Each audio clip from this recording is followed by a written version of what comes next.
quality is not some of the best, but unfortunately I had to make some quick thinking stuff. Okay, let me just see if it's streaming all the way. Okay, move it to this side a bit. Okay, not an ideal situation, but as long as you can see what I'm doing. Okay, so let's start. Okay, you're going to be able to see the answers. Don't worry, the quality won't be that bad. Well, it is terrible quality, so I'm not going to lie to you. But you're going to be able to see what I do work-wise. Okay, so, but first let me get rid of these docs. Scenes, sources, controls. Okay, now let's look at question number one. Okay, let's look at the first question. Get rid of that. Okay, here's the questions. Get rid of that. Here's the first question. And it asks, question number 11, which of the following is true? Okay, is it the correct one? And I did not even print out the correct one. I think I should rather just do this then on Monday. Okay, ladies and gentlemen, because I grabbed my wrong set of notes. This is for sources of magnetic fields, not magnetic fields. Or rather, just hold on a minute for 5 minutes. I'll be right back.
Wonderful.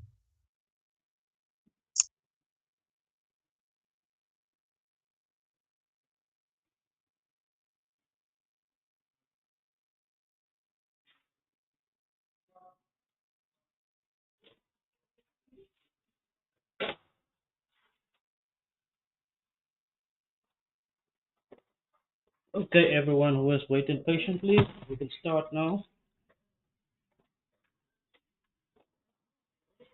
Okay, so first question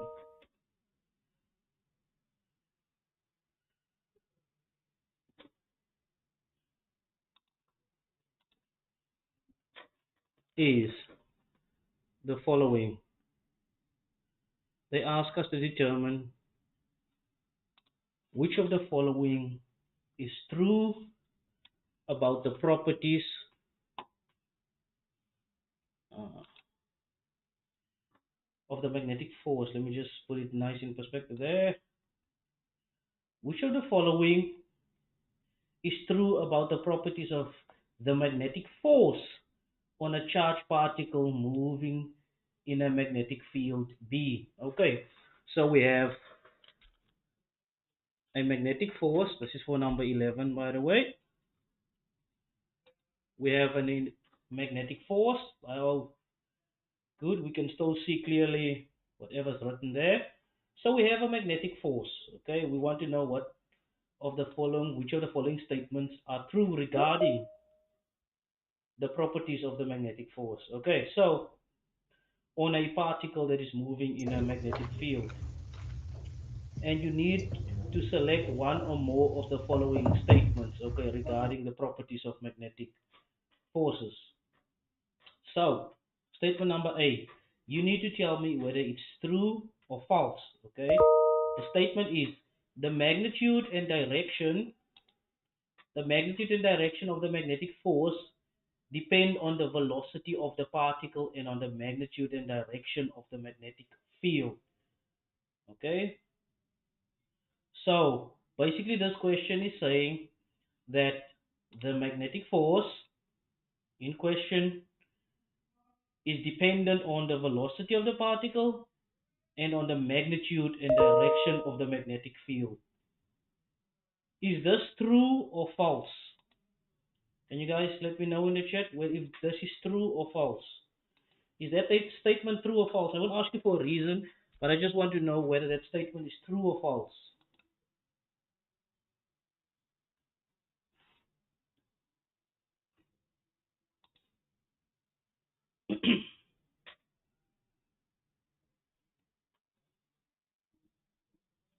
Is this statement true or false? Anyone who wants to participate?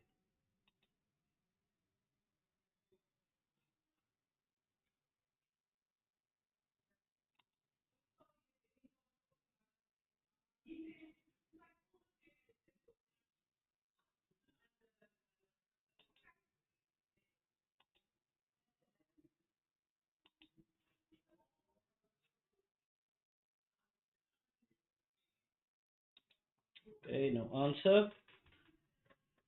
So, okay, we know that magnetic field is indeed dependent on the velocity of a particle. Okay, so this statement is true. This statement is true. And the reason is magnetic force is determined as the cross product, magnetic force FB is equal to the cross product of the velocity vector crossed with the magnetic field vector. It's the velocity vector crossed with the magnetic field vector. And of course, we have the charge, I believe, there. Right? So we say that statement is true. The magnitude and the direction of that magnetic force is dependent on the velocity of that charged particle. Ms. Lolita, your mic is on, please.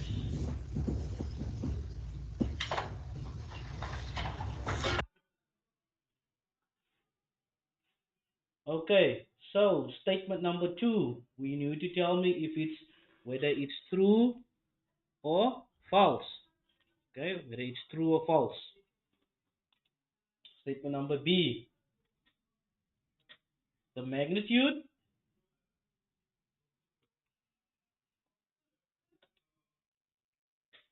of the force does not depend on the direction of the velocity of the particle relative to the direction of the force. Okay, so basically the question is asking, or the statement is saying that the magnitude of that force is not dependent on the direction of the velocity. Right? Is that true or is it false? That statement is false. Okay, that statement is false.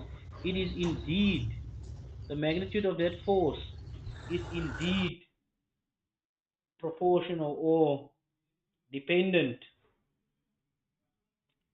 on the velocity of that particle, because the magnitude of that force, if you write this cross product in a different way, it is Q, the magnitude of the charge, multiplied by the velocity, multiplied by the magnetic field, times the sine of theta. Okay, and that means that angle between the velocity and the magnetic field will give you the force. Okay, that angle between the velocity and the magnetic field is this theta. Okay, and if theta changes, the force changes. Okay, the force changes. And that theta is dependent on the angle between velocity and the magnetic field. So if the velocity changes direction, theta changes, and if theta changes, the force changes. Okay, so the statement is false. Number C, let's see if C is true or false. Let's see if statement number C or statement C is true or false. I am sorry that I had to resort to such archaic methods, but unfortunately I had no choice as the thing was never charged. Okay, option number C. Okay, they ask us, when a charged particle moves in a direction parallel to the magnetic field vector. Okay, so we have a charged particle and it is moving. This is its velocity. This is a charged particle's velocity, and here is the magnetic field parallel to it. Okay, so that this is the magnetic field. Okay, and they're asking us, when a charged particle moves in a direction parallel to the magnetic field vector, the magnetic force on the charge is zero. Is that magnetic force zero? Okay, let's see.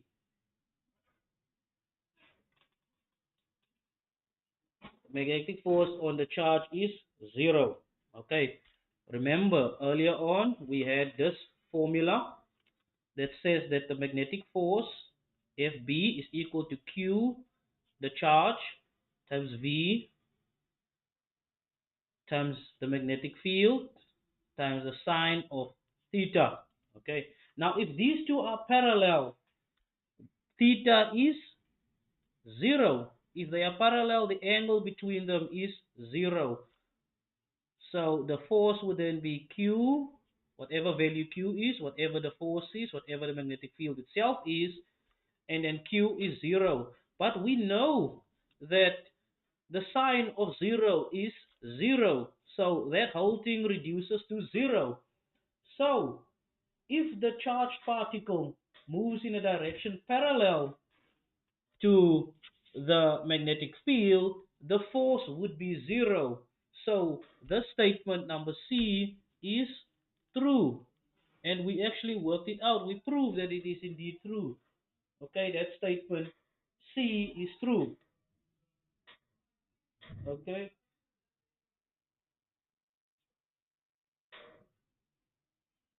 Uh, is the okay?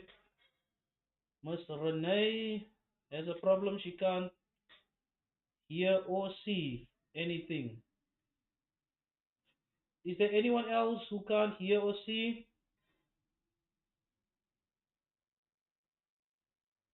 Is there anyone else who can't hear or see me?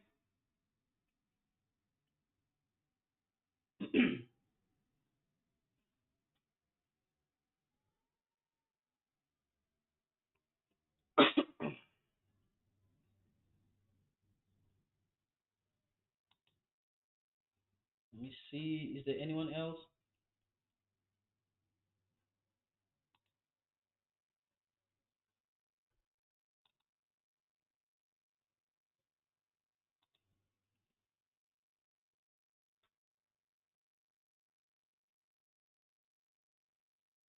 Okay, so other people, Lolita, other people can seem to hear me.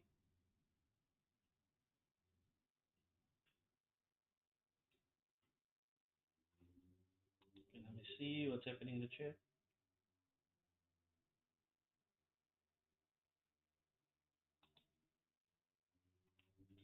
Okay, can you hear me now?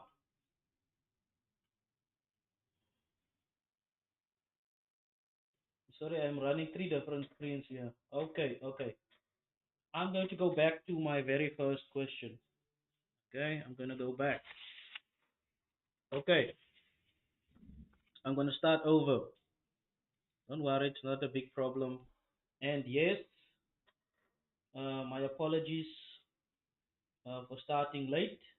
The problem is the tablet gave out. Now I have to use archaic methods, but you can still see the screen though. Okay, so let's go to the questions. Okay, the first one. Okay, this problem says it's question 11. The question, don't worry about the number of the questions. Okay, just try to see if you can work it out. Okay, I'm going to put this away. My apologies for that. I'm so the second screen was not on. Well, the mic on the second screen was not on. I'm looking at the multiple screens at the moment. Okay, so which of the following is true about the properties of the magnetic force on a charged particle moving in a field? Okay, so what is magnetic? Before we start, this is question number 11, and we are doing what? Magnetic force. This is the formula for magnetic force. Okay, it's Q V cross B. Okay, this is the formula for magnetic force. Okay, that's the formula for magnetic force. You guys agree that that is indeed the formula for magnetic force?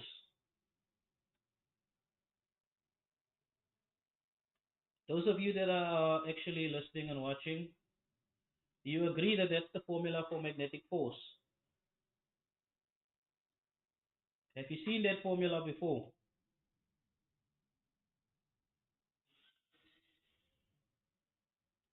Okay, Mr. Anati, thank you. Let me see there. Lalita, thank you too. Okay, so that's the formula for magnetic force. Now the question asks, which of these statements, we have a lot of statements, and they want to know which of them is true and which is false, basically. Okay, so let's look at the first statement.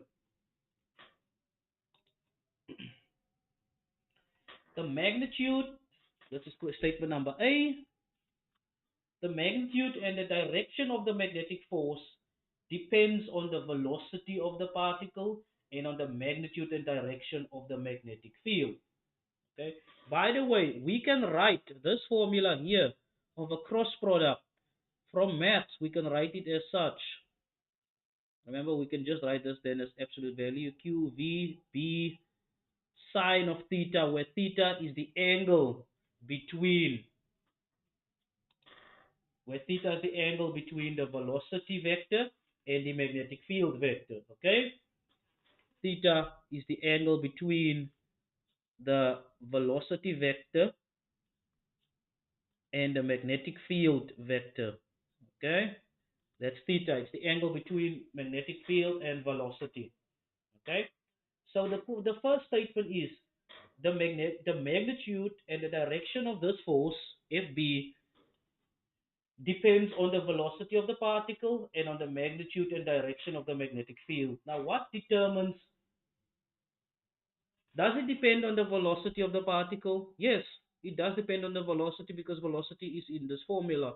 Does it depend on the direction and the magnitude of the magnetic field? First of all, it does depend on the magnitude of the magnetic field because this is the magnetic field, this is the velocity.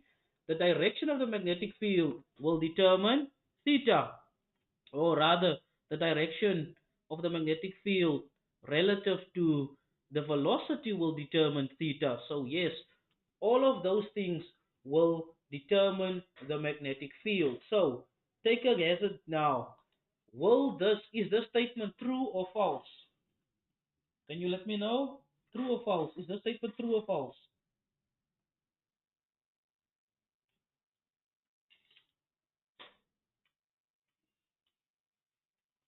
Anyone want to hazard a guess whether the statement is true or false?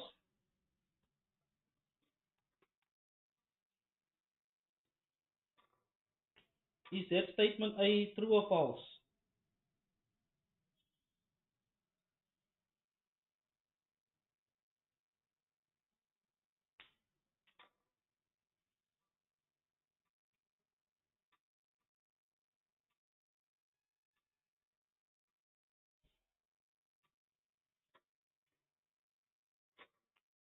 Thank you.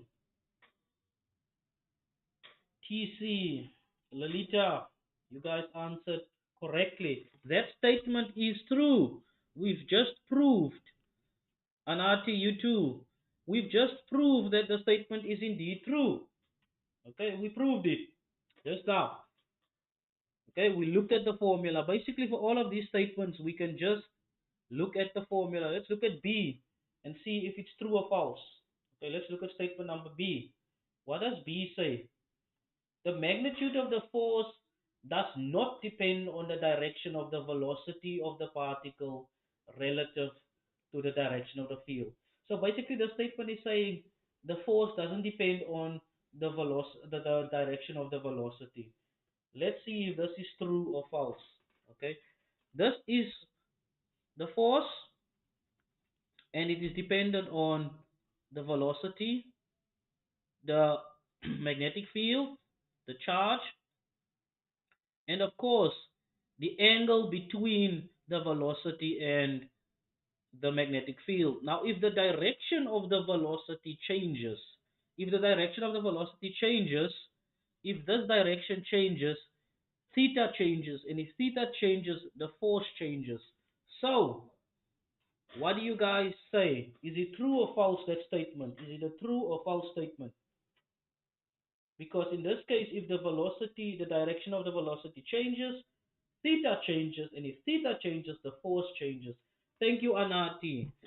Quick on the ball there. This is a false statement. That statement is false. Okay. And there, TC. Thank you, my man. That is a false statement. By the way, you see, I've only worked with the that one formula regarding forces. Okay, I only look at that formula. Let's look at number C. Okay, let me just check if there anyone else who wants it. Okay, so C tells us, see if it's still there. C, put D there. Will it fit? Okay, and then I'm gonna put E here. Okay, so C. Let's look at number C. When a charged particle moves in a direction parallel to the magnetic field. Okay, so we have a charged particle. It moves in a direction parallel to the magnetic field. Now, what do you know when something moves parallel to something else? Can I just ask the guys, TC, Anati, Lalita, you guys that are on the ball there, what's the angle between two things that are parallel to each other? What's the angle between them? Yes, thank you. Renee, thank you there. Lalita, you guys are cool. You are all right. It is, of course, 0 degrees. Okay, when two things are parallel, it means they are running in the same direction. The angle between them is 0 degrees. Okay, the angle between them is 0 degrees. Or what is the other one? 180 degrees. And let me show you quickly. Before I write there, I'm just going to show you something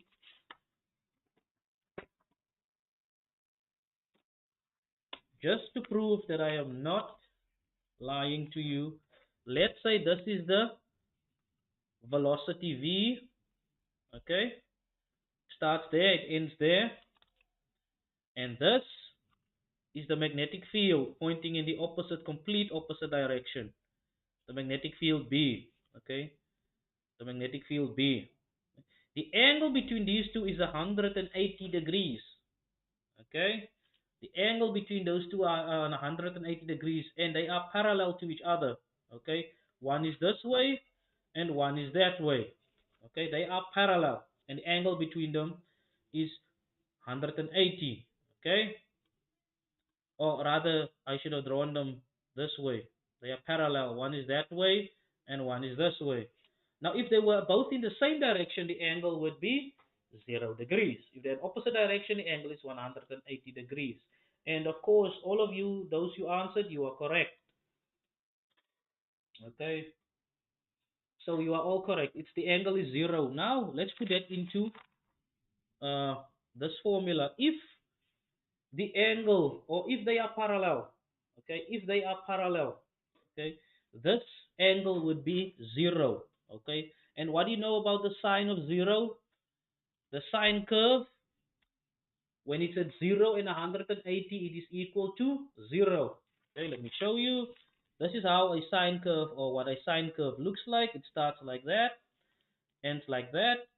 This is 0, and that's 180. Okay, and at 180 and at 0, the value of the sine of that angle is 0. Okay, so if they are parallel, this whole value here, sine theta, becomes 0, which means the force is 0. So when the magnetic field and the velocity vector are parallel, the force is 0. So the statement then is true. Therefore, that statement is true. And just look, everything so far we've determined based purely on this formula for magnetic force. Okay, let's look at the next one.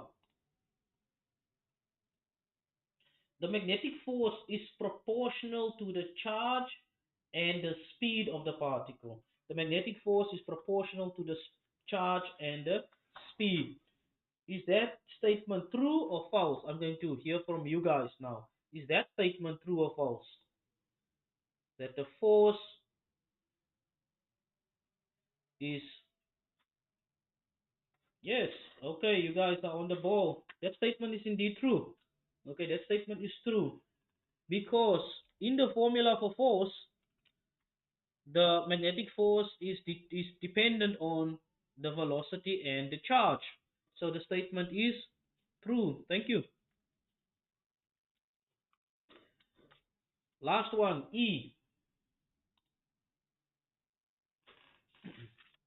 Looks like this camera. I don't know how to make it better. It's flashing now. Okay, but let's continue. As long as you can still read what is there, I'm happy.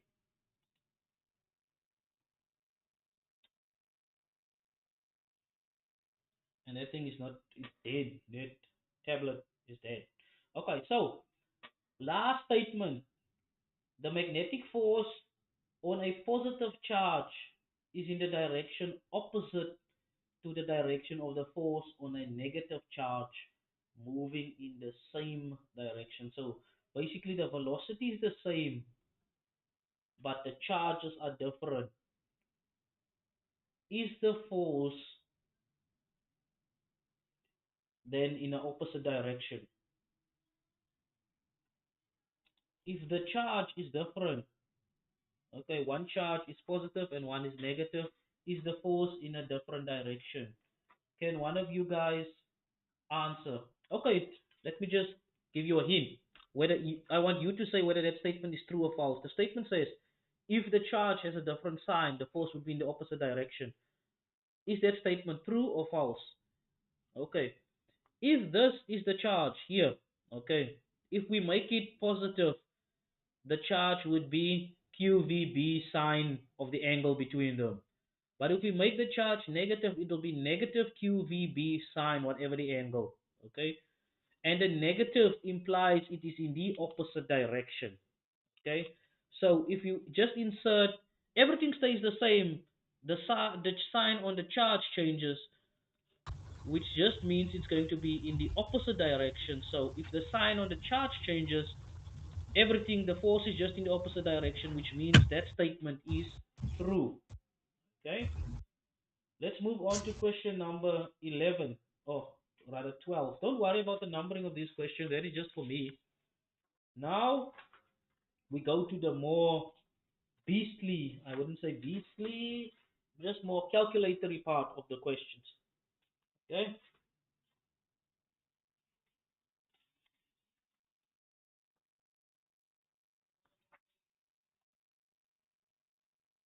Okay, so a particle, this is question number 12. This is just for numbering purposes for me. We have a particle, okay, it is 3 micrograms. Okay, so this particle has a mass m of 3 times 10 to the negative 6 grams, or 3 times 10 to the negative 9 kilograms, because when we work in SI units, we work with kilograms. Okay, so we have a particle of that mass, and this particle has a charge Q of 5 microcoulomb. So 5 times 10 to the negative 6 coulombs of charge. And it moves in a uniform magnetic field, meaning all over the place, the magnetic field lines are parallel to each other. It doesn't matter in which direction they are pointing, the lines are parallel. A non-uniform magnetic field looks like this. This is a non-uniform magnetic field. This is a non-uniform magnetic field. This is uniform. This is non-uniform.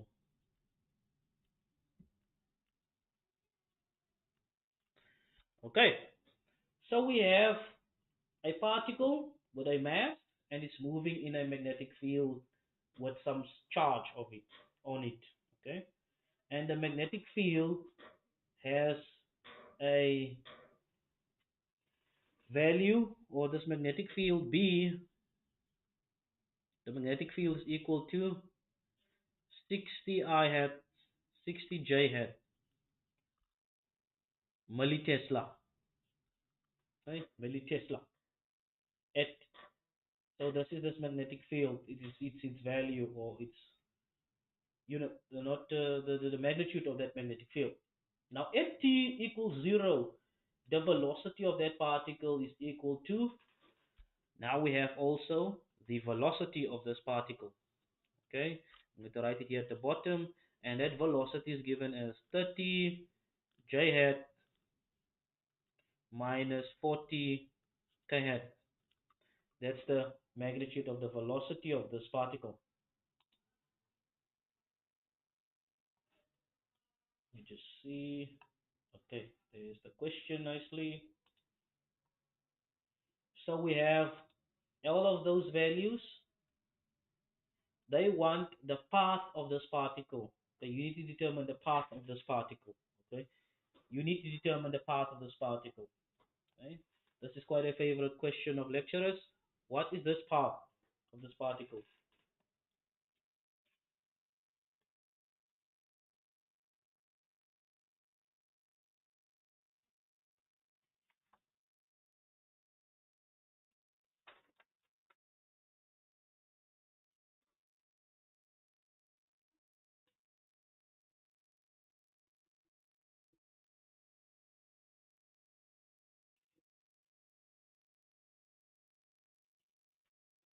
So what is this path? First of all, let's see. Okay, what is happening? This is the particle. Let's draw the particle. I'm going to try and draw what is happening so you can see what's going to happen.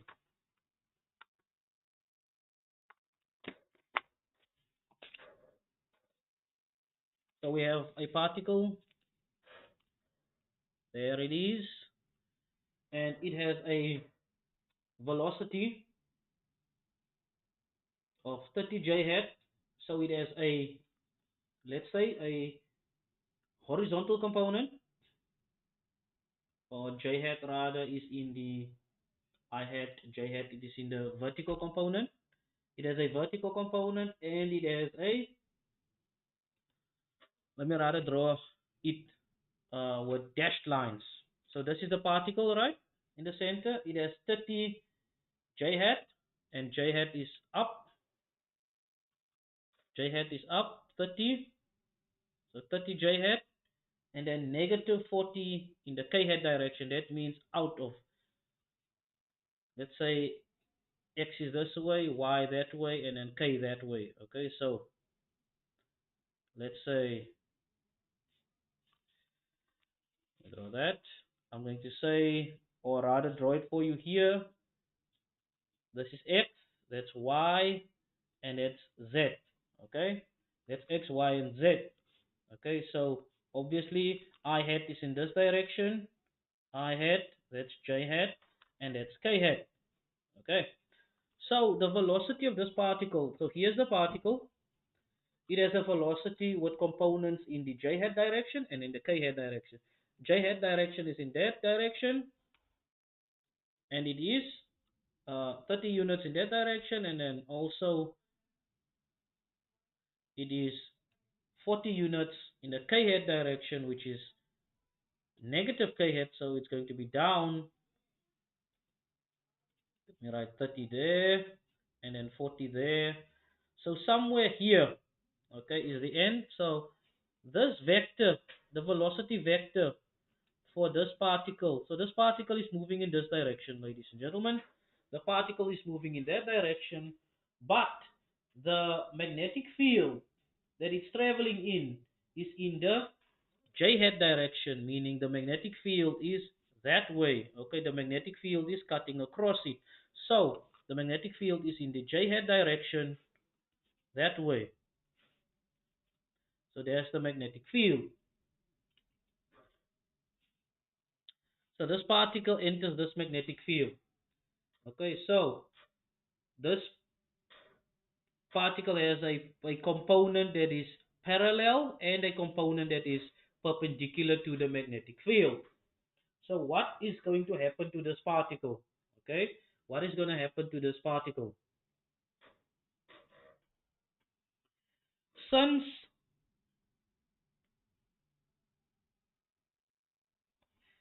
this particle, this velocity has a parallel component and it is a vertical component to the magnetic field. Okay, you have done this before, or you should have. You should know that this thing will therefore follow a helical path. Okay, it will follow a helical path. Okay, because it has a horizontal and a vertical component in this case. Okay, there's a part of it that's going to be pushed down, that's going to push down while the magnetic field is pushing it towards the right, and it's still going to push down, meaning it's going to start spiraling in a helical shape. Okay, so the path is going to be helical. Okay, it's a bit difficult to explain, but you can picture it for yourself. Okay, we have this particle, that's why I drew the arrows. This vector is in that direction while the magnetic field is in that direction. You'll see that it's going to start spiraling. Okay, the horizontal component is going to go with the magnetic field. They're going to add, so it's going to go in that direction, but the downward momentum of it is going to push it down, so it's going to start doing this. So the particle is going to do this. It's going to want to move towards the right.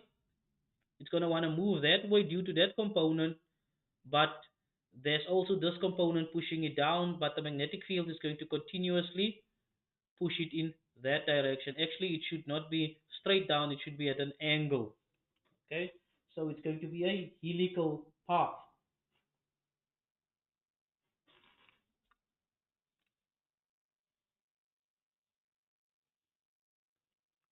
So it's going to be a helical path.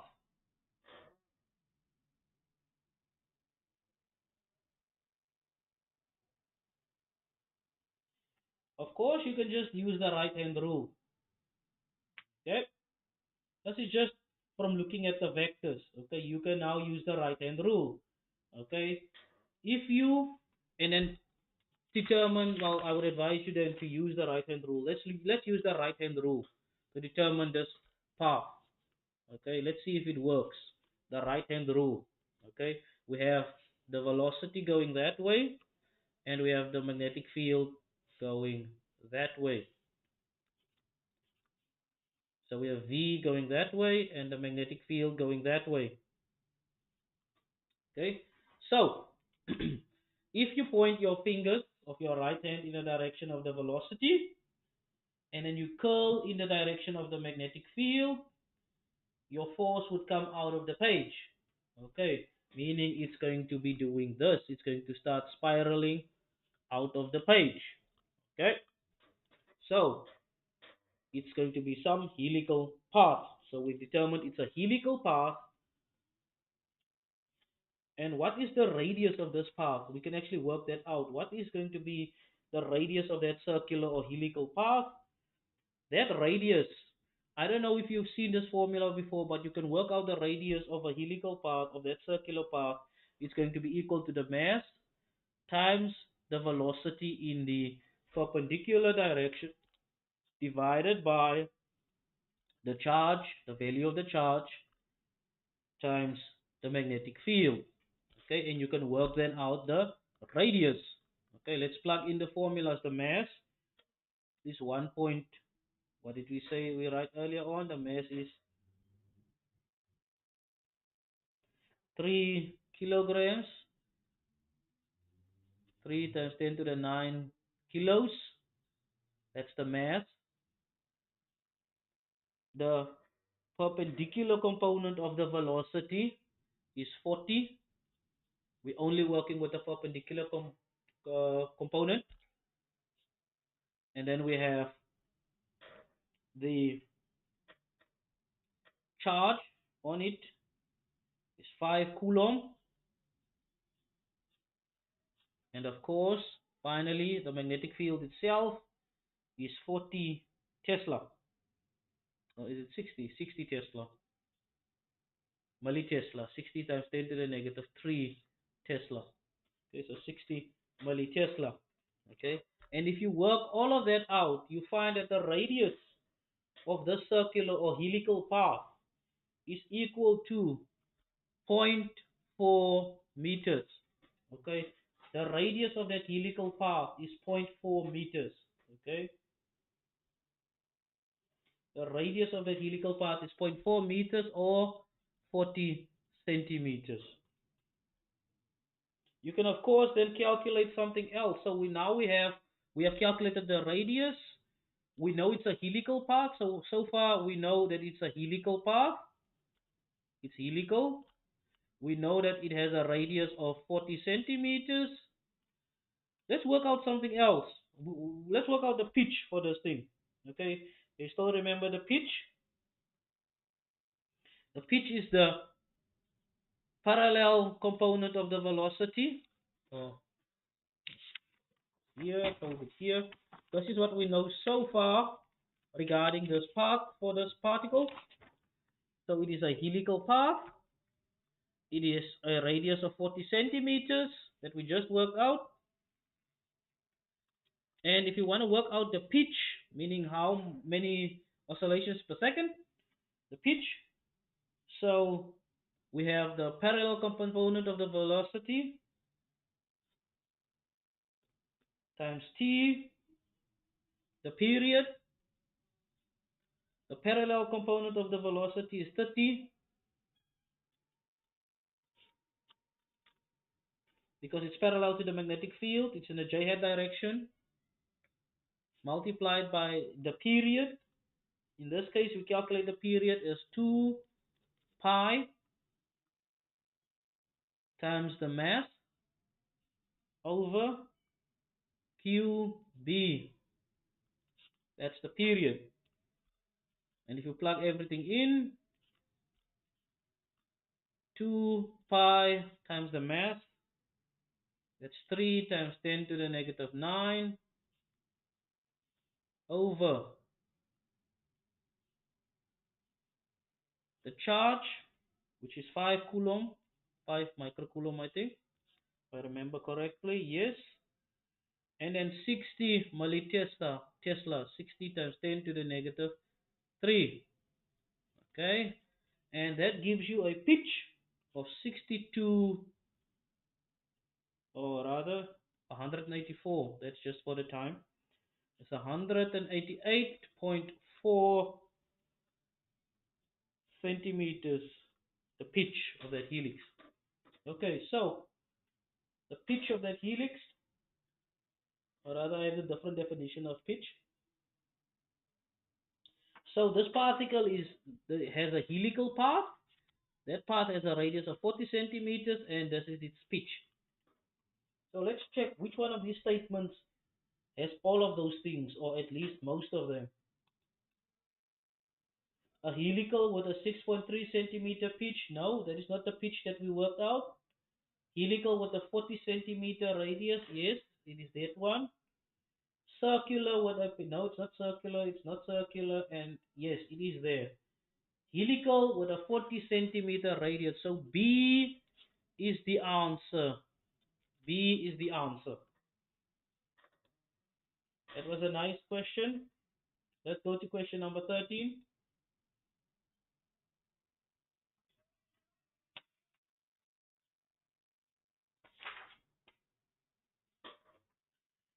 A 2 Coulomb charge moves with a velocity. Let me check if there are any questions on the other screen. A 2 Coulomb charge. Is it changed there? A 2 Coulomb charge moves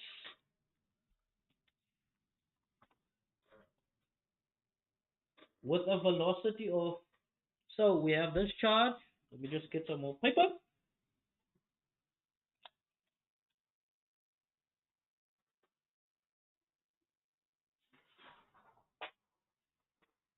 There we go.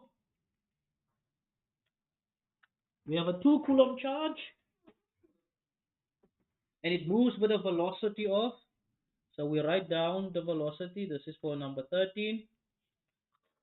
The velocity is 2 in the I hat plus 4 in the j hat plus 6 in the k hat. So that's the velocity of this particle, and it's in meters per second. That's this particle's velocity in meters per second, and it experiences a magnetic force of that magnetic force. So VB, the magnetic force, is equal to 4 I hat minus 20 j hat plus 12 k hat. There is one of these problems that does not work out. And I'm beginning to think it's this one. We have to perform the cross product of all of them, and it shows that none of them is the actual solution. Or is, no, it's not this one. Okay, so it's not that one. My fault. The x component of the magnetic field is equal to 0, so we have the magnetic field with the x component 0. So the I hat component is 0. The I hat component is 0. Determine the y component of the magnetic field. So the I hat component of the magnetic field is 0. We need to determine the y component, so that x there. So we need to determine that x. Okay? This is the type of problems you'll be doing. Okay, so we know the following that also we have that the charge is 2 coulombs. I don't write 2.0 there.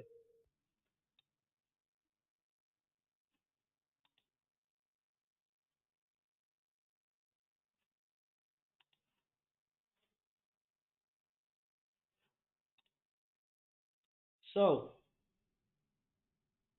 let's first calculate the cross product.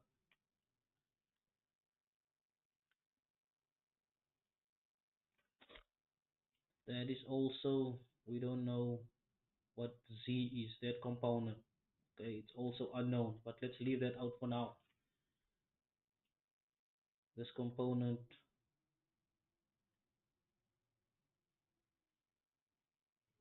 let's call it Y in the J hat direction, in the K hat direction.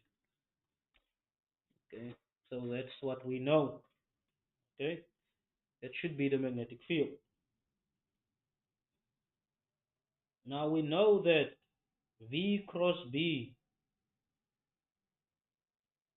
Let's work out what is V crossed with B. Okay, let's work out V cross B. So V cross B, that's equal to,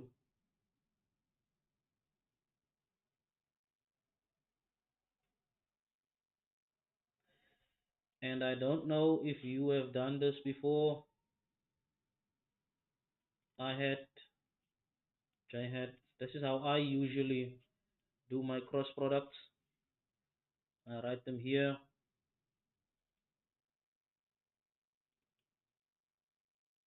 This would be V, so V comes down, and V is 2, 4, 6. You guys should have done, or should be busy with matrices, or should have done a little bit of linear or matrices, how to get the determinants and so on. So, and then the magnetic field is 0 because they tell us it's 0 here. This is the x we want, and that's y. Okay. So, for this cross product would then be equal to, the cross product is then equal to,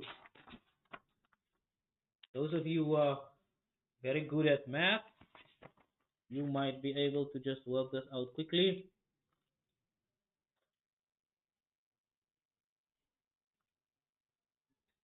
It will be 4y minus 6x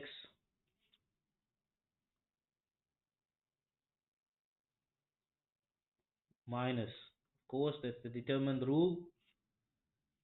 Then, by the way, this I cannot teach you matrices, you must know this. This will then be 2y minus 0.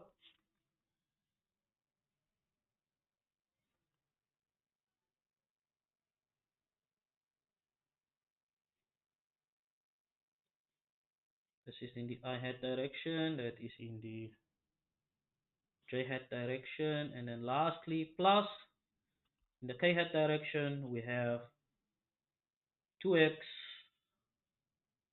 minus 0, and that's in the K hat direction.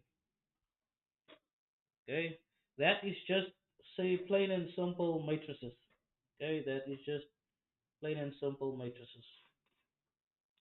If we write it neatly out, it's 4y minus 6x. You can use any letter there. I hat minus 2y j hat plus 2x k hat. Okay, so that is what is happening now.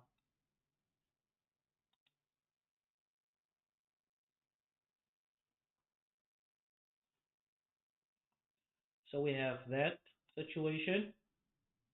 That is V crossed with B. Now, if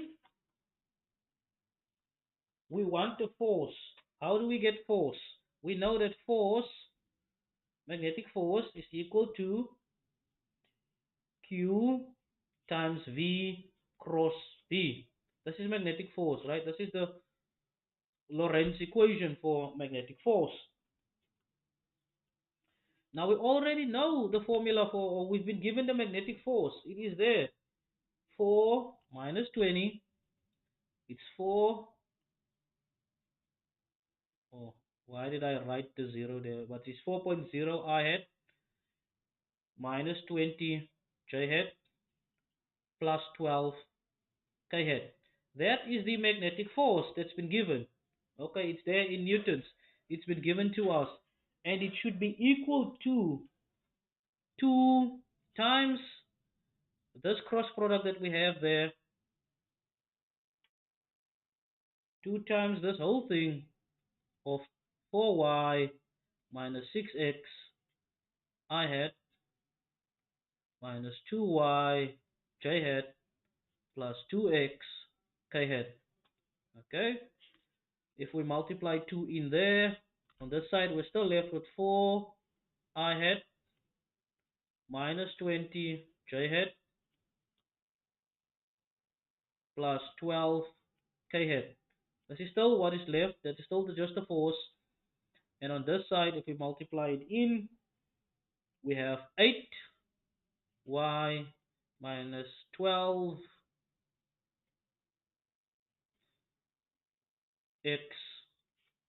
in the I hat direction minus 4y in the j hat direction plus 4x in the k hat direction.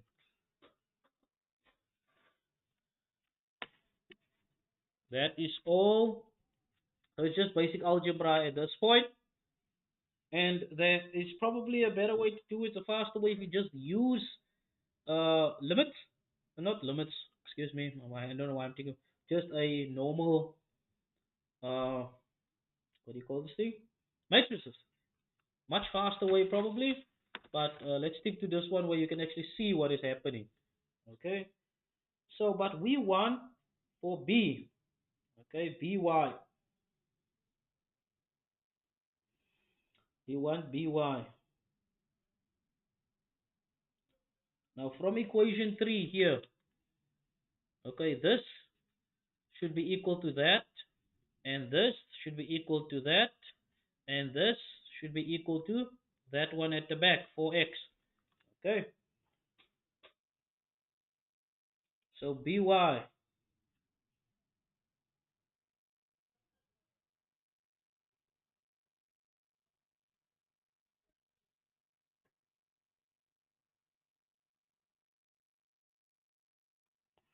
just want to check something here, 4, 4, 4, 8, 12, By, Bz.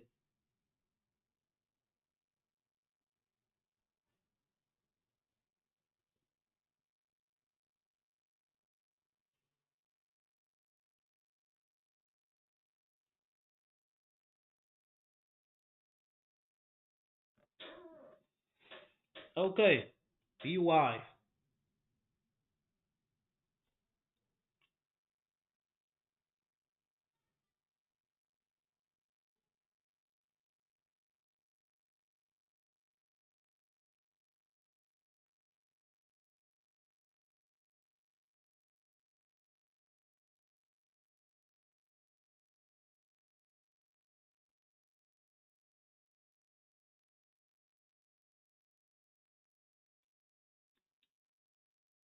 That one x should be 0. If the x is 0, that's 2 times 0, that's 0. So 12. Cool.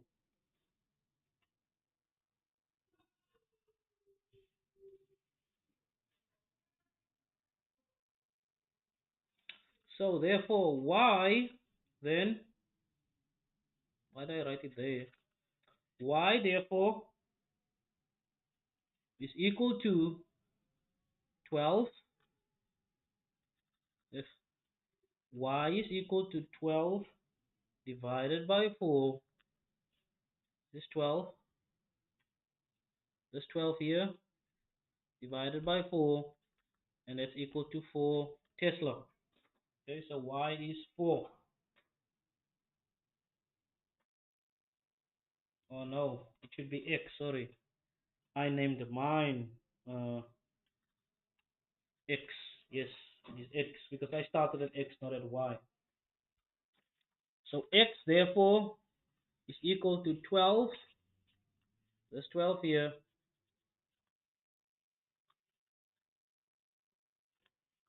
divided by 4, which gives me 3 Tesla, not 4 Tesla. And then y is equal to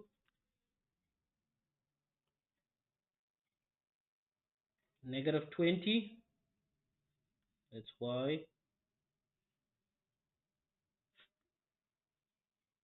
divided by 4. Negative 4, that's 5 Tesla. And of course, you can of course go and verify this.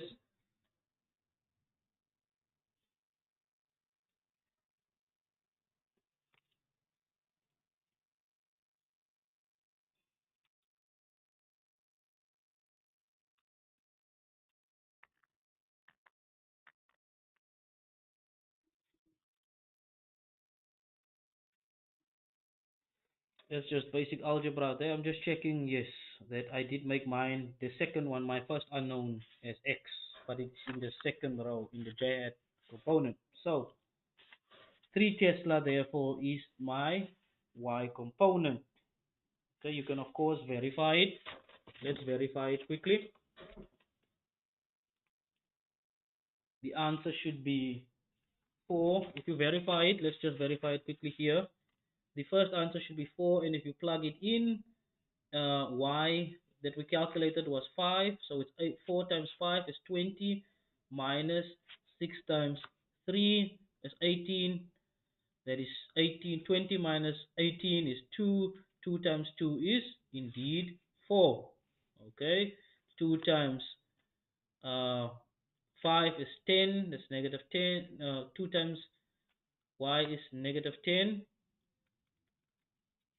y is 5, so 2 times 5, I made a mistake somewhere, let me just check, is that negative 10 or negative 20?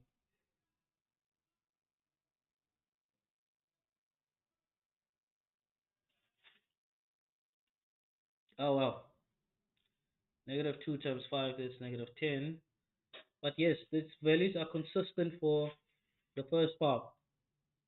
Okay, 0 is 0, 4 times 0 is 0. Oh, but that's not k hat. Okay, you have different Teslas for that. Okay, so it is 3 Tesla. We just use the first one, so it's 3 Tesla. Okay, positive 3 Tesla. Let's check.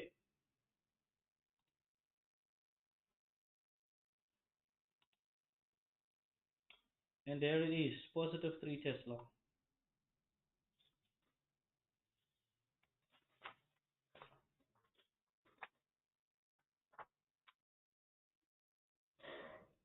Okay, there is one here. There is one, I think, and yes, it's this one. Number 14 is not right. It gives a contradiction. That values, I've tried to solve it, it leads to a contradiction. Okay, there is a mistake somewhere in the actual calculation. Okay, if you have a question, you can just ask. But for number 14, there is a contradiction. 15, however, is very user friendly. Let's call it that. Okay, so number 15, we have a charged particle with a mass of 5 grams. So that's 5 times 10 to the negative 6 kilograms, a charge of negative 17 microcoulomb, and it moves horizontally on the positive x-axis at a constant speed of 30 kilometers per second in a region where the free fall gravitational acceleration is 9.8 meters per second downward or on the negative y-axis. Okay, the electric field is 700 newtons per coulomb upwards on the positive y-axis, and the magnetic field is perpendicular to the velocity of the particle. If the particle move in these fields without deflection, what is the magnitude and direction of the magnetic field in this region? So you need to work out what is the magnetic field in that region. Okay, so they already told us the force of gravity on this particle is equal to, let's just look at it, the force of gravity on this particle is equal to 5 times 10 to the negative 6. Oh, it's 5 times 10, that's 5 grams, so kilograms is negative 3. So it's just 5 times 10 to the negative 3. My apologies. Kilograms times 9,8. Wow. Meters per second. And that gives you the force of gravity, or its weight, as 0,049 newtons. And then let's get the force, the electric force. Okay? The electric force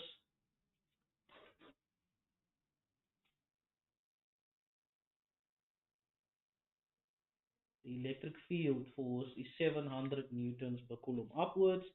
And how do we get the electric force? We multiply the electric field times the charge. It's QE, remember? QE. So it is the charge, which is negative 70 microcoulombs, multiplied by 700, which is the electric field, the 700 upwards. So the force upwards is 0,049. Okay, the force upwards and the force downwards is exactly the same.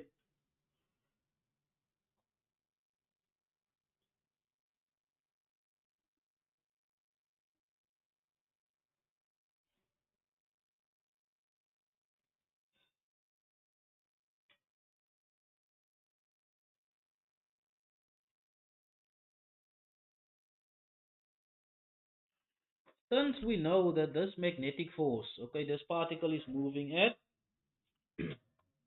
it's moving without deflecting, okay, so there's no net force on it. Therefore, the magnetic force FB must be equal to F gravitational plus F electric, okay? So it is therefore 0,049 plus 0,049, and that gives you 0,098 newtons. That's the magnetic force.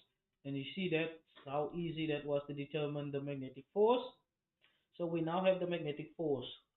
But we also know that magnetic force is given by Q, V, B sine theta. Okay? That is the magnetic force. And we want the magnetic field. Remember, we have the force, we have Q.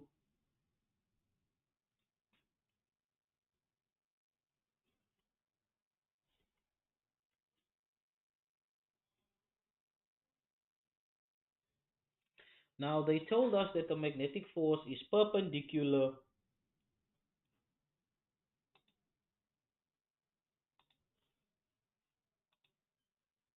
The magnetic force is perpendicular to this to this the magnetic force is perpendicular to its direction of movement. Okay, so the velocity is along the positive x direction, and let me go. The magnetic field is perpendicular to the velocity, so the magnetic force is perpendicular. So the angle between them, theta, is therefore 90 degrees. And of course, the sine of 90, QVB, the sine of 90 degrees is 1. Okay, so the force, the magnetic force, therefore, is just QVB. Okay, because the magnetic force is, of course, the angle between those two is perpendicular. So the angle is 90 degrees. Now, if we calculate the magnetic field, which is what we want, it's going to be equal to the magnetic force divided by Q times the velocity. Okay, and that is the magnetic force which we calculated is 0,098 newtons divided by the charge. In this case, is negative 70 times 10 to the negative 6, so negative 70 microcoulombs. And of course, the velocity has been given as 30 kilometers per second. Let me just see if I'm still remembering correctly. The magnetic force, or that speed is 30 kilometers per second, or it is rather 30 times 10 to the 3 meters per second. So if we work all of that out, we should get the magnetic field of 0,046 Tesla. That is the magnetic field, and it was quite just your simple physics uh, equations. And if we write that in millitesla, it's going to be 123, so it's 46 millitesla. We usually write it in millitesla, and let's see if there's an answer that gives this magnetic field 46 point. Now I rounded off; it should be 46.66. Okay, so 46.7 millitesla is along. Oh, by the way, I did not determine I did not tell you the direction, but the velocity of the particle is in the positive x direction, right? And the magnetic force is in the positive y direction, upwards. Okay, so if you curl your fingers are in the positive direction, in the direction of the magnetic force, or if you point the thumb in the direction of magnetic force and you curl your fingers, well, first you point along the positive x-axis. You point along the direction of velocity. Then you point your palm in the direction of the force, which is upwards, and your thumb will point in the direction of the magnetic field. Okay, and it's the right hand rule for a positive charge and the left hand rule for a right hand rule for a negative, and for positive charge is the left hand rule apparently. I never knew that. But if you just use your right hand rule, in this case like I did, your thumb will point out of the page. Okay, so along the positive z axis, so your thumb will point out of the page. Okay, so that's the thing, out of the page. And you can go and check this for yourself. Point your fingers in along the direction of velocity, which is along the x-axis. Your palm along the direction of in your palm along the direction of the force, which is in the positive y direction, and your thumb will automatically point in the direction of the force. Question number 16.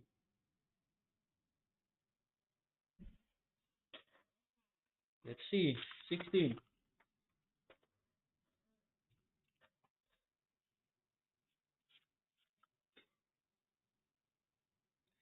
A charged particle moves in a region of uniform magnetic field along a helical path, and it has a radius of 4 centimeters, a pitch of 20 centimeters, a period of 2 meters per second. What is the speed of this particle as it moves along this path? Now, first of all, we can then work out its parallel and its horizontal components. Okay? Because, first of all, we know that the vertical component is equal to 2 pi r over theta. Remember, this is what we used earlier on to determine time. 2 pi r over time is your vertical component, while your parallel component of velocity you can determine using the pitch.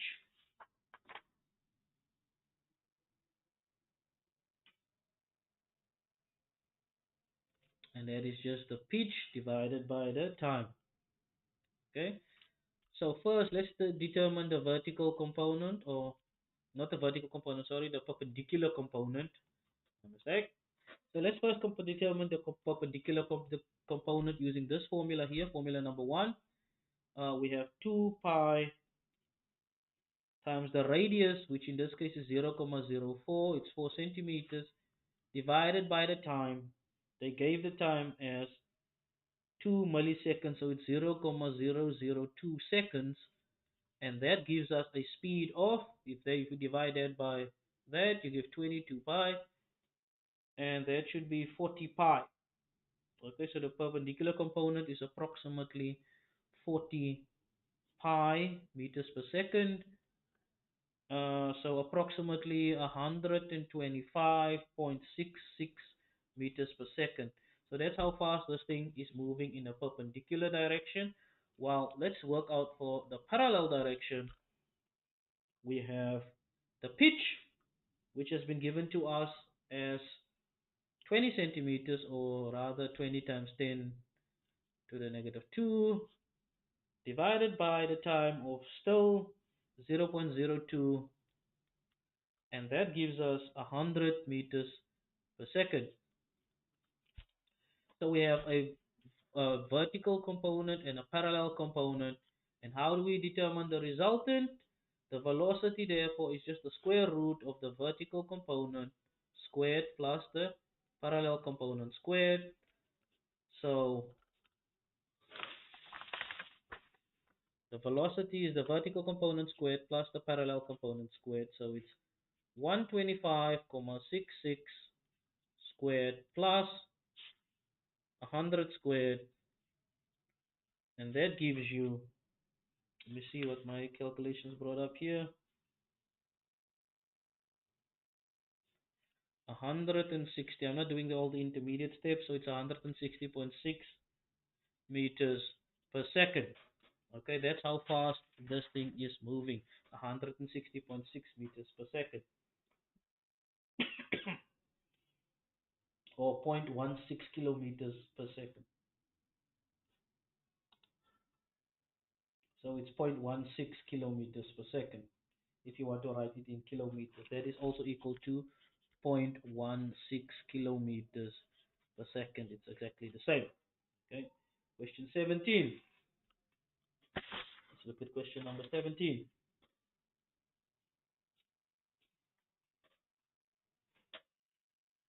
Question 17. A singly charged ion of mass m is accelerated from rest by a potential difference delta V. It is then deflected by a uniform magnetic field perpendicular to the ion's velocity into a semicircle of radius r. Now a doubly charged ion of mass m is accelerated through the same potential difference and deflected by the same magnetic field onto a semicircle of radius r prime, which is 2, which is double the original r. What's the ratio of the masses of the ions? Okay, so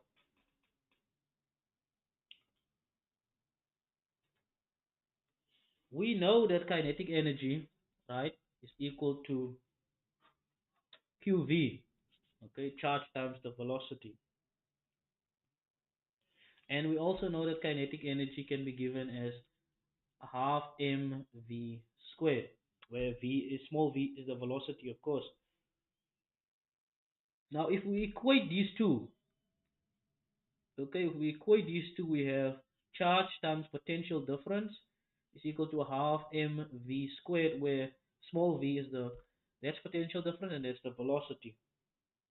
And if we work out the velocity, we get it's 2q, because you take it over to the other side, 2q divided by m, and it's the square root of that thing. So that's the velocity. Now the radius of the semicircle path. Okay, how do we get the radius of a semicircle path? The radius of a semicircle path, you should know, is equal to mv squared over big R, right? That's how you get the radius. Well, the centripetal force is equal to that formula, but we also know that the centripetal force is the magnetic force, which in this case is QVB. Okay, that's equal to mv squared over R, and we want there the radius R. So if we work out for R, so this is equation number one. This is just math manipulation. This should be mv squared over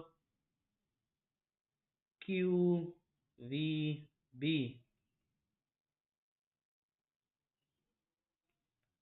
That's V squared and that's V, so we can get rid of one. That's mv over QB. That's the radius. So we have formula number two.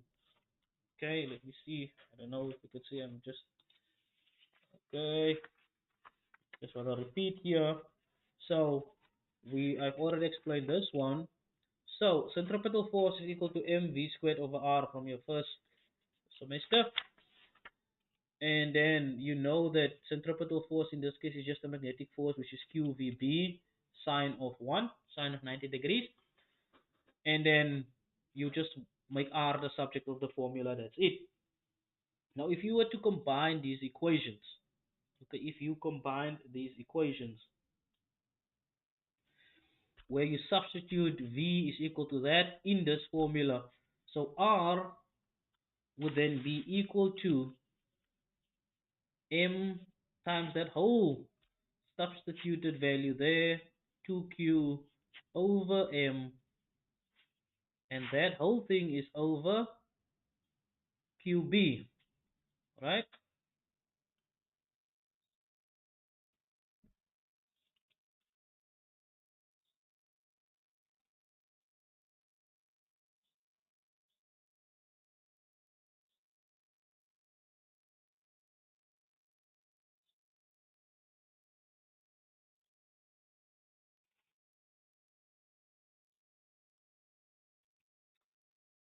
So we square,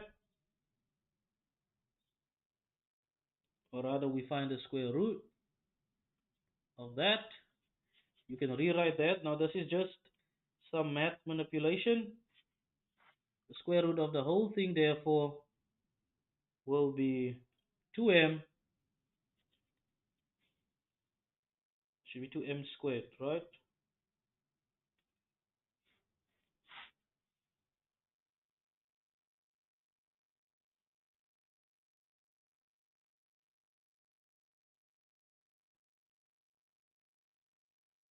Just want to check. Why is there an m there?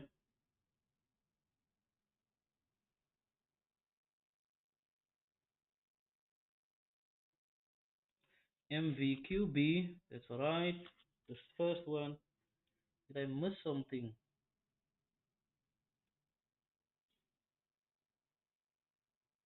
2QV. Oh, I missed big V here. That's I just left that one out. I was wondering why I suddenly have a V here. So this is V there.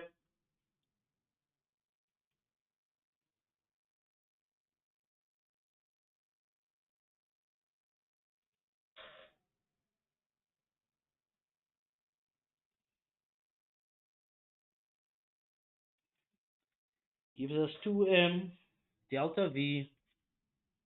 You work it out. And this thing stretches over the whole thing.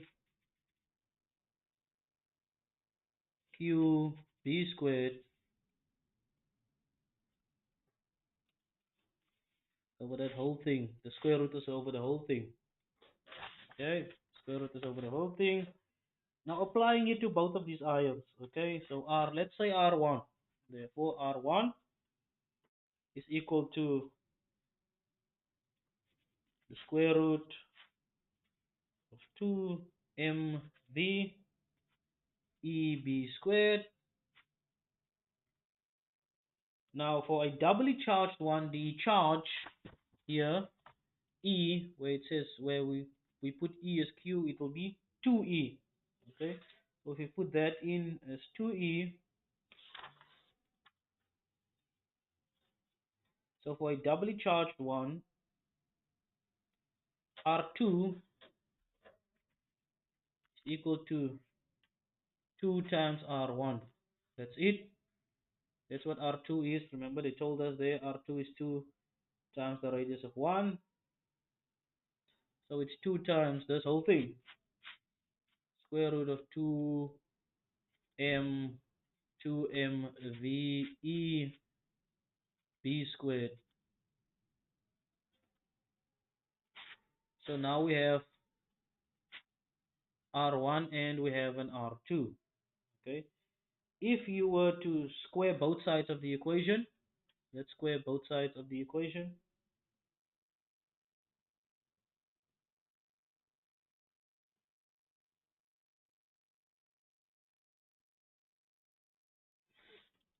So let me continue here.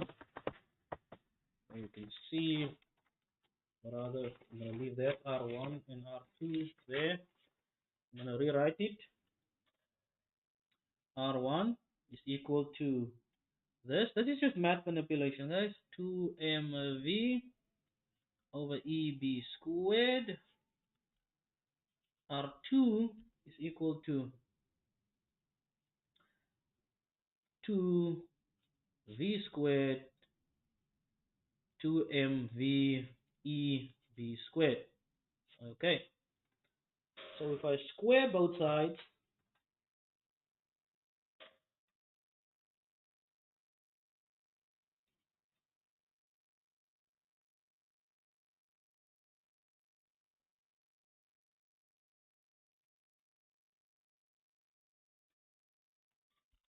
this is R2 and that's R1. We know that R2 is 2 times R1.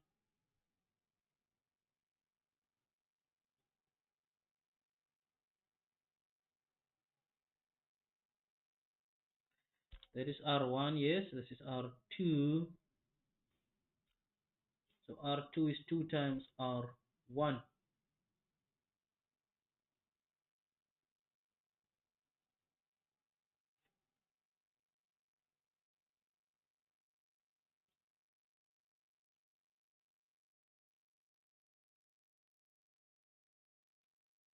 Two MV, 2 MV. I'm just checking something if my math is correct. 2 MV. Okay, so we know now that R2, remember, is 2 times R1. We have R1 and we have R2. So we have 2 square root 2mv. There, we're just rewriting it. EB squared is equal to 2 times,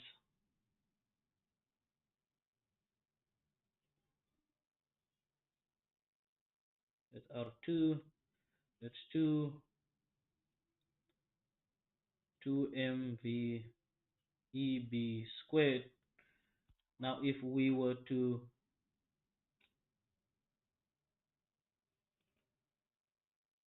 square both sides,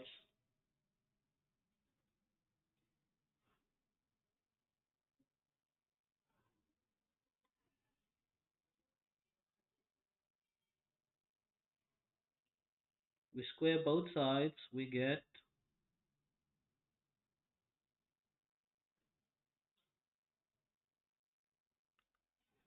or rather this is just R2. We can just write this as R2.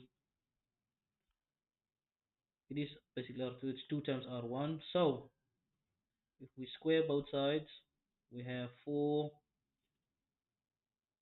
times 2v, there are 2mv, sorry, I forgot the m there, 2mv, 2mv e over b squared.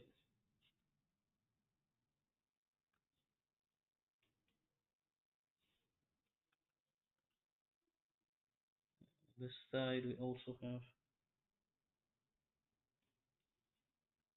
Okay, if I square that one there, I shouldn't have crossed it out, but if I square it, I get 4 times 8.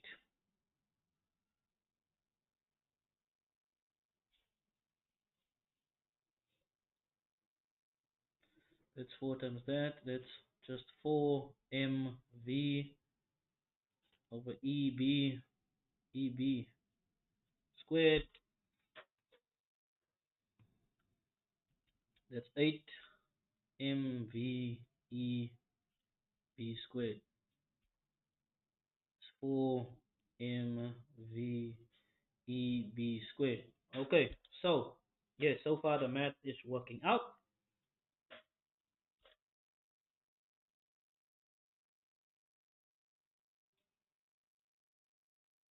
Now the masses are different. It's double. One has double the mass. So let's cancel out here. Let me see what I did. That cancels all of that. 4m equal to 8m.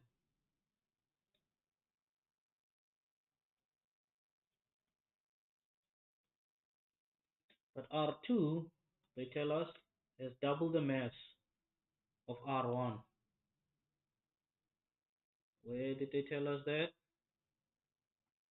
Now a doubly charged ion of mass m prime. So this is m prime. So it has double that one's mass. So in order for, so that is basically 4 normal m divided by 2. So is that m?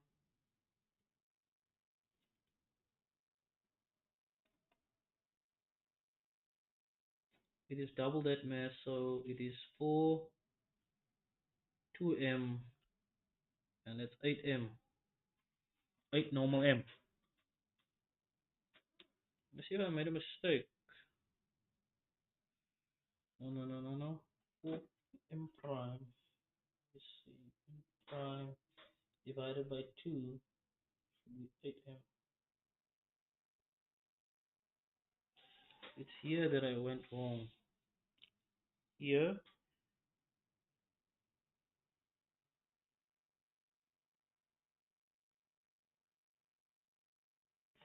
this is Vm prime is equal to 2 times.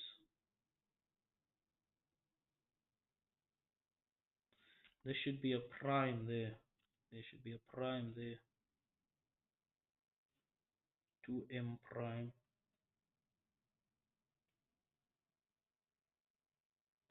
That m should be, it's half that one. So that is the where I went wrong. 2EB. It's R1. R2 is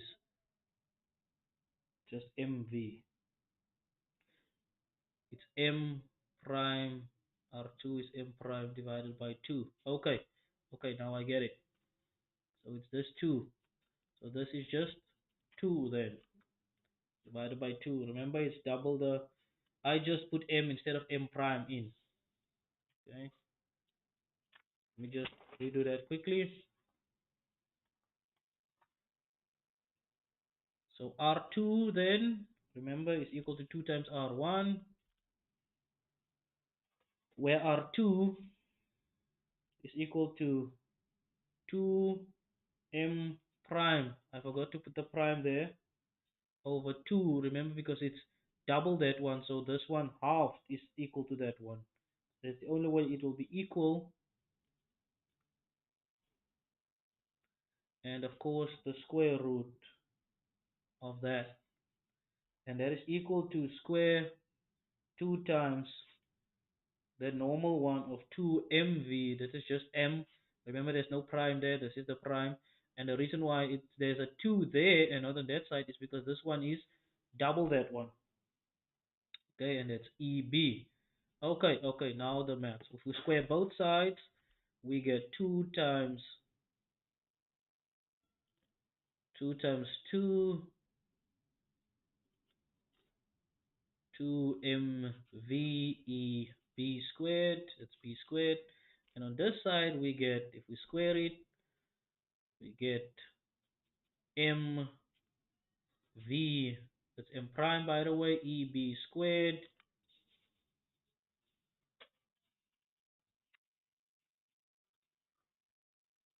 So that's 4 mveb squared. It's squared. This cancels with m prime veb squared. Veb squared cancels. So we're left with 4m. There is something else here. Oh, this one should also be squared, so this should be 4 because I'm squaring that as well, so this should be 8. So it should be 8m on this side, and on that side should be m prime. Okay.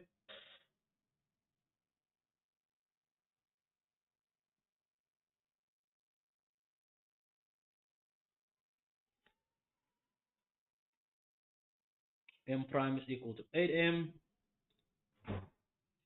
So the ratio of m of masses is m prime over m is just equal to 8. Okay, so the ratios of m, that's where I just forgot to put my prime there. Okay, so the ratio is 8.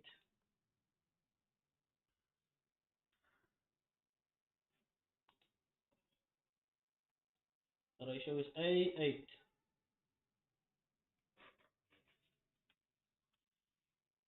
18. There's a particle.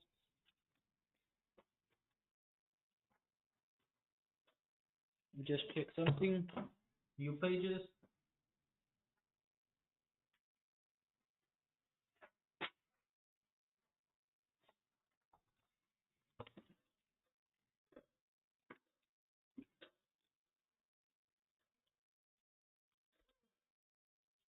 Question number 18.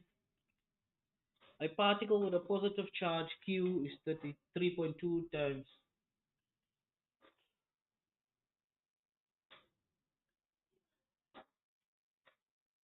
3.2 times 10 to the negative 19 coulomb moves with a velocity that through a region where both a uniform magnetic field and a uniform electric field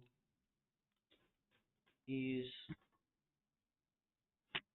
there is both a magnetic field and an electric field in this case. So let's see. Using B is equal to 2I plus 4J plus K, Tesla and E is equal to 4I minus J minus 2K volts per meter. What angle does the force vector make with the positive x-axis? Now, the angle that the force vector makes with the positive x-axis is found using the dot product formula. Okay, so basically, the cosine of that angle then is equal to the horizontal component of the force divided by the actual force.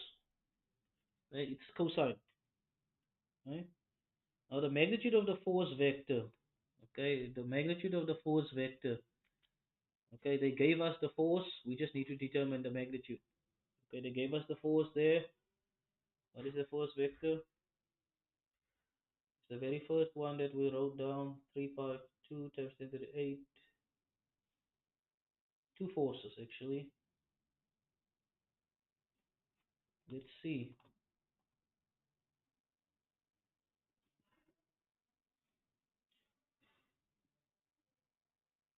This thing is a bit weird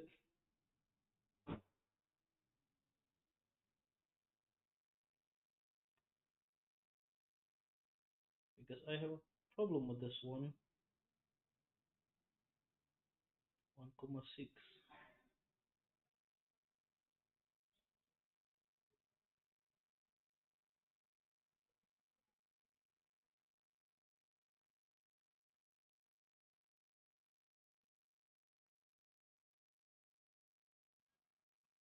That's the velocity, and there, those are the magnetic and electric field.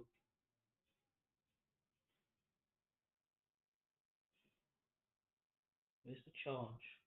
There it is, 3,23.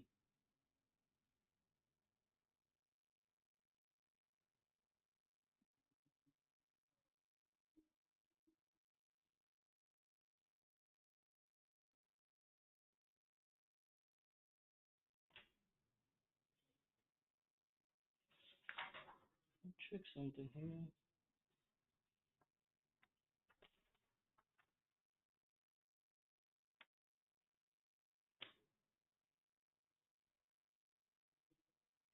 Oh, here it is.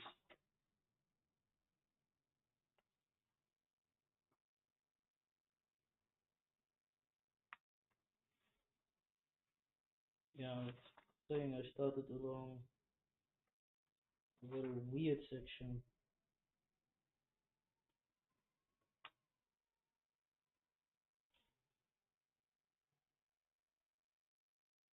Oh yeah. So we start at the beginning.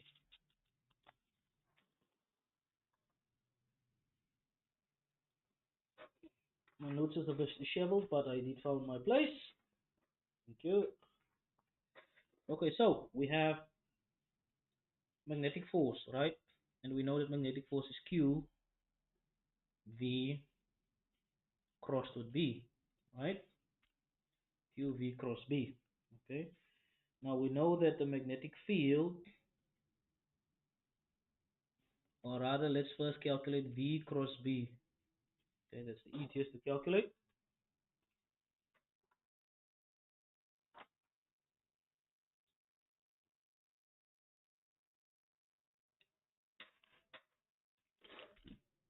V crossed with B, I hat, J hat, K hat, 2, 3, negative 1. That is for 2. That's the velocity there. 2, 3, and then negative 1.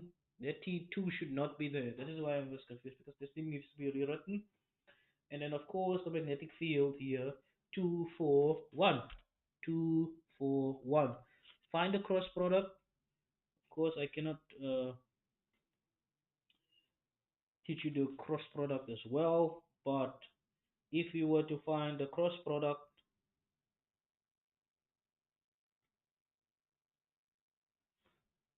it would be 3 times 1, 3 times 1 minus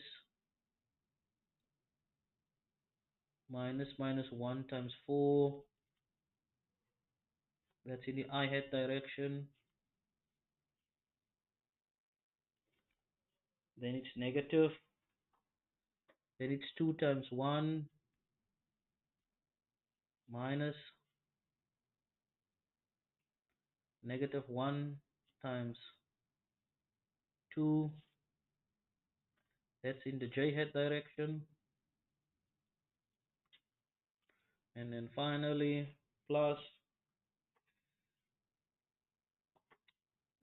2 times 4 minus 3 times 2 or 2 times 3, whatever you prefer. It's commutative. And the K hat direction.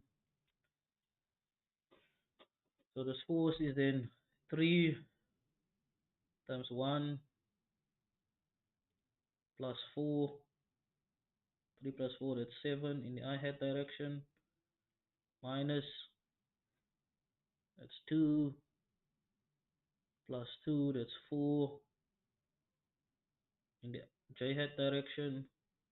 Plus, that's 8 minus 6, that's 2 in the K hat direction.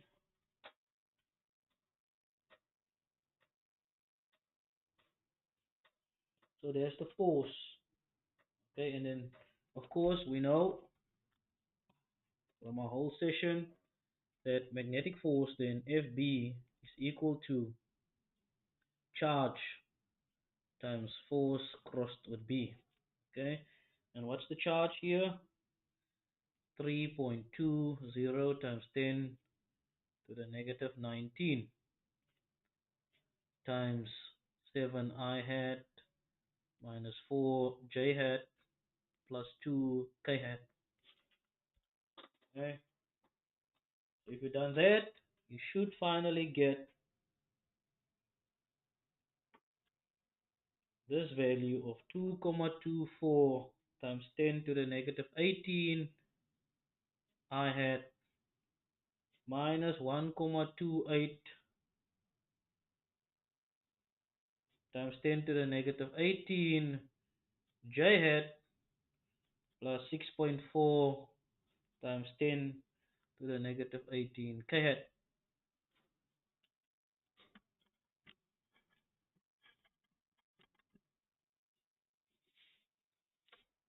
Okay, so we have now determined the magnetic force.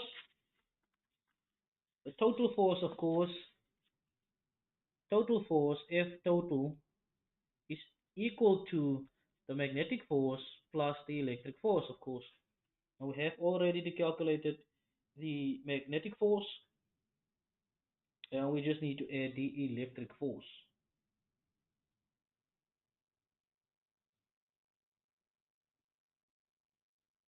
Now this is 19, by the way, 19k.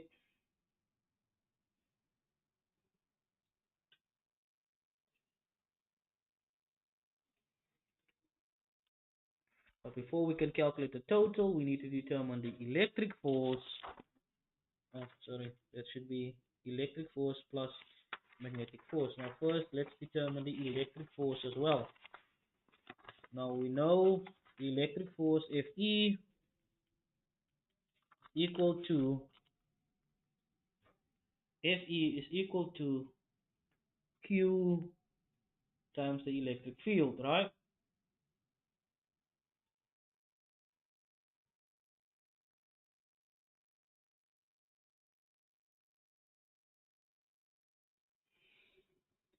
So if you work that out, the electric force will come out to 1. Did I write the correct values here? It's 2.24, 1.28, and then 6.4. So that's the magnetic force. For the electric force, if you multiply the electric field they gave us by the charge, you should get an electric force of 1,28 times 10 to the negative 18 I had minus 3,2 times 10 to the negative 19 j hat minus 6.4 times 10 to negative 19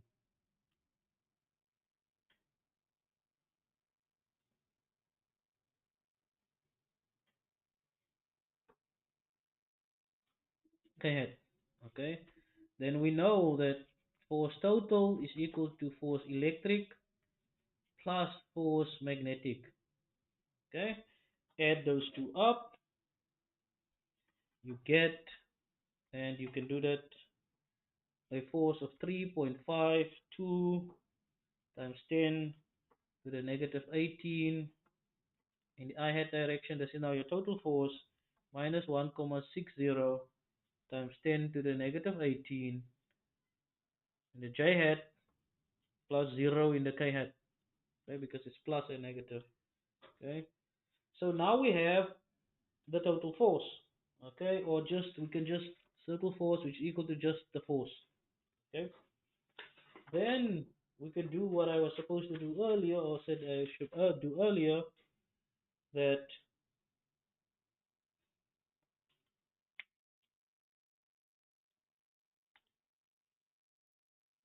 this angle cosine theta is equal to the horizontal component divided by the force, the magnitude of the force, which we've already determined the magnitude of the force. We know that this is the force, so in order to determine the magnitude, we square each value. So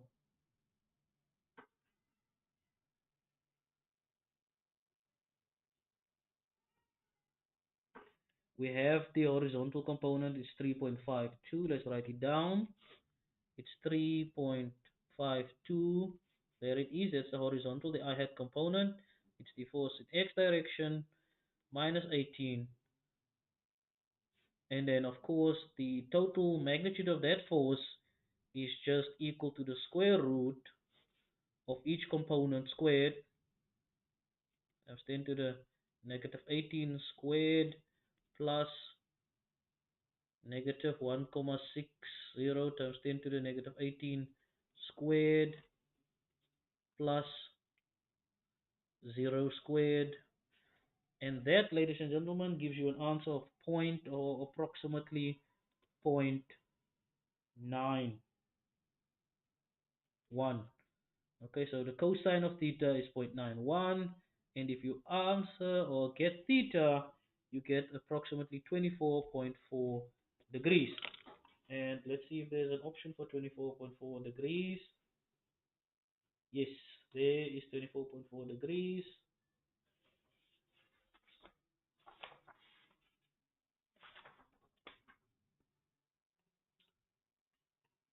Where is 19? Did I just miss 19 now? Put it on the wrong paper. Okay, almost done. So visualize 19. The magnetic field in a region of space is parallel to the surface of a long flat table. Okay. Imagine that this page is lying flat on the table where the current is present in the coil which is lying on the table. The coil tends to rotate so that the left side moves up and the right side moves down. So the left side moves up and the right side moves down. Okay. The magnetic field is in what direction? The magnetic field is directed parallel to the page and to the left. Okay, you could just use the right hand rule for this one. Okay, it just means that the force in the left hand side is it's moving upwards. So if you point your thumb in the direction upwards, your fingers in the direction of the current, and or rather the force in the direction of your palm, your finger in the direction of the magnetic field, and then your thumb should point in the direction of the, or your fingers in the direction of the current, palm in the direction of the force, and then the magnetic field will be presented. Okay, so the magnetic field is directed parallel to the page, and it is to the left, parallel to the page and to the left. So it's D. Okay, that one you just use the right hand rule. This is the last one, number 20. I want to show you something here. A straight wire is bent into the shape shown below. Determine the net magnetic force on the wire when the current travels in the direction shown. Okay, so here, this is the situation. Let me see if I can make it smaller. Oh, did it just skip all the way? Where is it now? 20. Okay, here. Okay, so the force, the magnetic force 20 is equal to the current times the integral of the length crossed with B, right? And this is nothing but D, and the total length then it moves is 2L because it's that length there, and crossed with B is just normal B, it's perpendicular, and the sine of 90 is just 1. So it's 2ILB is the answer for that force. And let's see, oh, by the way, the direction then should be in the positive Z direction there. Positive Z direction there. Positive Z direction.